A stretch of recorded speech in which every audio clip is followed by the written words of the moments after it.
Salut à tous, c'est Planck de la chaîne. Bienvenue sur cette vidéo qui va introduire notre première journée à la convention d'hypnose moderne de Nice. Donc pour l'année 2024, on va avoir donc cette année trois salles où on a décidé de mettre une salle qui est plutôt orientée vers le médical, hypnose médicale et tout ce qui peut s'y approcher. Une salle qui est plutôt orientée psychothérapie, etc. Et une salle qu'on a appelée potentielle quand c'est des éléments qui complètent tout ce qu'on peut connaître en hypnose. Et au travers de cette structure-là, notre objectif, c'était vraiment d'offrir, en fonction des besoins des participants, des points de vue différents. Alors, l'idée toujours de notre convention, c'est de se dire que on a des intervenants qui proposent leurs connaissances, qui les partagent et qui restent disponibles pour les participants. Le plus important pour nous, c'est justement l'ambiance, ce qu'on va réussir à construire et créer au travers de la convention.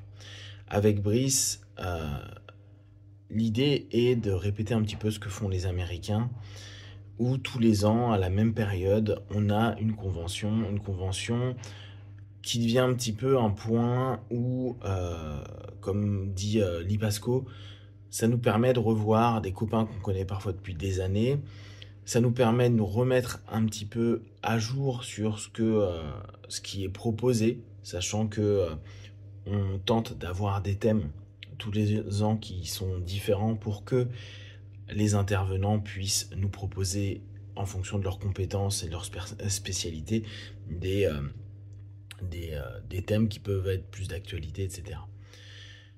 On cherche à ce que les intervenants aient donc de la disponibilité pendant la convention, que tout le monde puisse aller leur parler et échanger avec eux pendant les pauses, pendant le déjeuner, etc.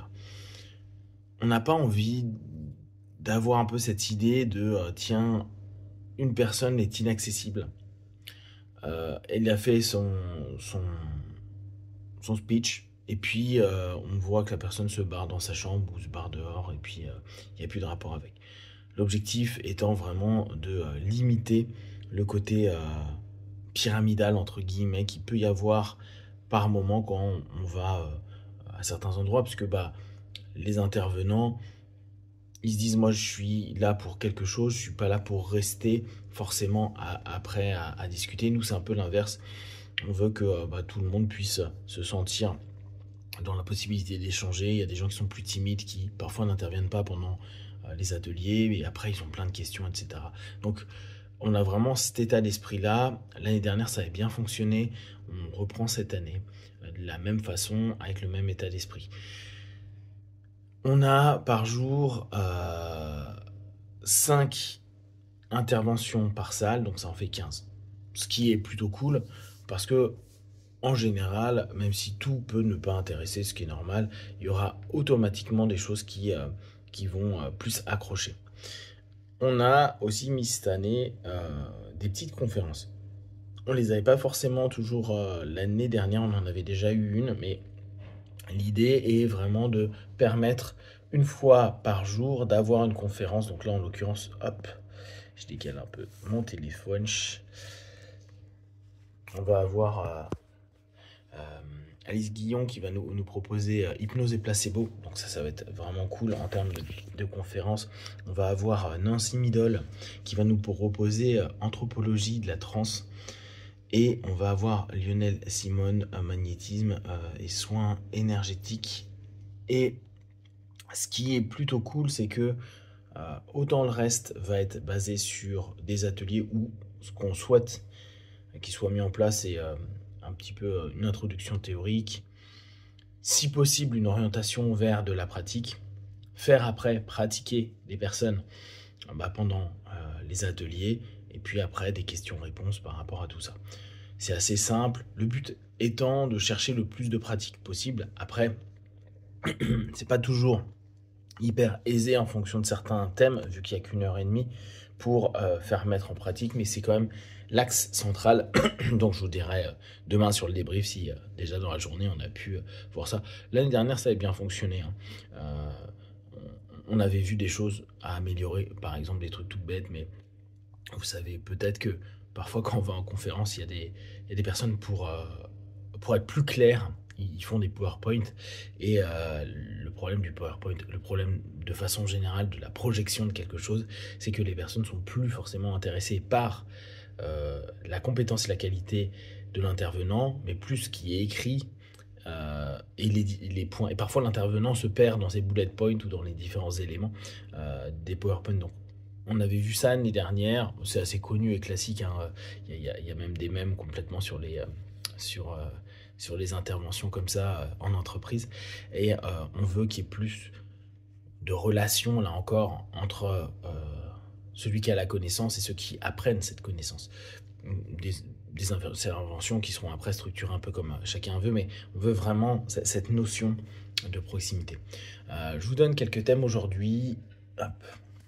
Donc on va avoir hypnose et douleur avec Ludovic Louisin. On va avoir construire un sentiment de sécurité dynamique avec un patient souffrant de psychotraumatisme, Julie Frey. Elodie Marqueteau, hypnose et confiance en son rôle de mère. Alice Guillon, donc hypnose et placebo. Bon, moi je fais un petit truc sur la sexo.